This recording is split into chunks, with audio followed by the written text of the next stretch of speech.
కర్నూలులో high court bench ఏర్పాటు విషయంలో వైసీపీ నాయకులు అసత్య ప్రచారం చేస్తున్నారని కూడా చైర్మన్ సోమిశెట్టి వెంకటేశ్వర్లు అన్నారు. కర్నూలు తెలుగుదేశం పార్టీ జిల్లా కార్యాలయంలో నిర్వహించిన మీడియా సమావేశంలో ఆయన మాట్లాడుతూ కర్నూలు జిల్లా వైసీపీ అధ్యక్షుడు S V Mohan Reddy high court bench Kurnool నగరంలో కాకుండా దూరంగా ఏర్పాటు చేయాలని చెప్పడాన్ని తెలుగుదేశం పార్టీ నాయకులు తప్పుపట్టారు. హైకోర్టు బెంచ్ నగరంలో ఉంటే అందరికీ అందుబాటులో ఉంటుందని, దూరంగా ఏర్పాటు చేస్తే ప్రయోజనం ఉండదని అన్నారు. వైసీపీ హయాంలో కర్నూలులో హైకోర్టు ఏర్పాటు చేస్తామని ప్రజలను మోసం చేశారని ముఖ్యమంత్రి చంద్రబాబు నాయుడు కర్నూలులో హైకోర్టు బెంచ్ ఏర్పాటు చేస్తామని చెప్పి ఇచ్చిన మాట ప్రకారం ఏర్పాటు చేస్తున్నారని సోమిశెట్టి వెంకటేశ్వర్లు తెలిపారు. తెలుగుదేశం పార్టీ కర్నూలు నగర అధ్యక్షుడు నాగరాజు మాట్లాడుతూ వైసీపీ నాయకులు ఎక్కువగా కోర్టులకు హాజరవుతుంటారని, వారికి కావాల్సిన అన్ని ఏర్పాట్లు కూటమి ప్రభుత్వం ఏర్పాటు చేస్తుందని అన్నారు. హైకోర్టు బెంచ్ ఇచ్చి తీరుతాం చెప్పడం జరిగింది.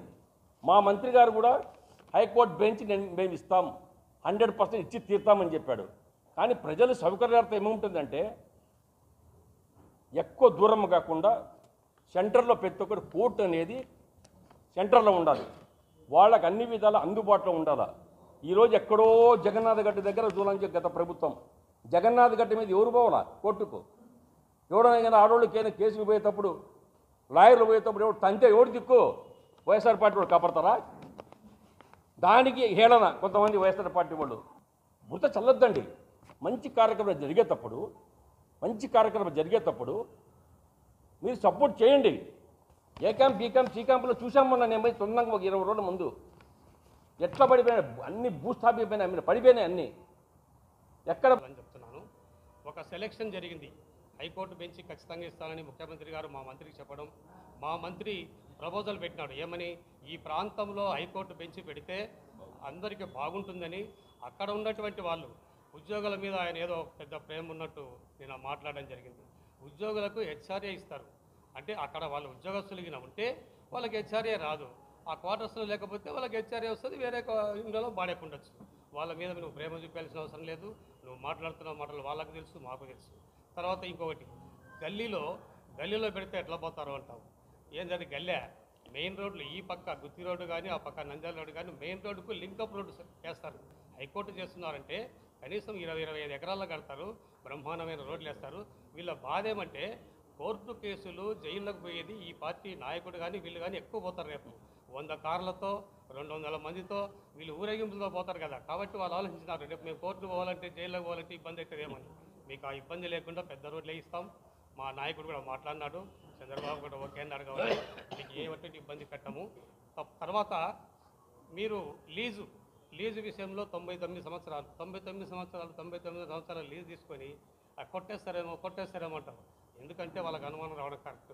వాళ్ళు ఆల్రెడీ 99 సంవత్సరాలు కొట్టేసి బంగ్లాలు కట్టుకున్నారు, కాంప్లెక్స్లు కట్టుకున్నారు. కాబట్టి కానీ మా నాయకుడికి అలవాటు లేదు, చంద్రబాబుకు లేదు, భరత్ గారికి లేదు.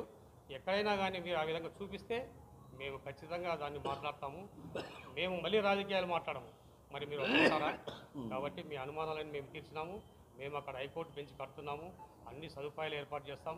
నగర ప్రజలకు కానీ లాయర్లకు కానీ క్వార్టర్స్లు ఏర్పాటు చేసినప్పుడు ఆ ప్రాంతం డెవలప్ అవుతుంది. మీరేం బాధపడాల్సిన అవసరం లేదు. మీకు జీవితంలో కూడా ఇంకెప్పుడు 11 సీట్లు కూడా రావు. కనుకనే మీకు బుద్ధి చెప్పినారు. ప్రతిపక్ష హోదా లేకుండా ఈ రాష్ట్రంలో ఎప్పుడు జరిగిందంటే 89లో ఒకసారి జరిగిందంటే 30 సంవత్సరాల క్రితం. మీ పరిపాలన అంత ఘోరంగా ఉంది కాబట్టి మళ్ళీ మీకు ఈనాడు ఇచ్చినారు. ఇప్పటికైనా బుద్ధి తెచ్చుకోవాలని చెప్పేసి వైసీపీ నాయకులకు, జిల్లా నాయకులకు మరీ తెలియజేస్తున్నాం.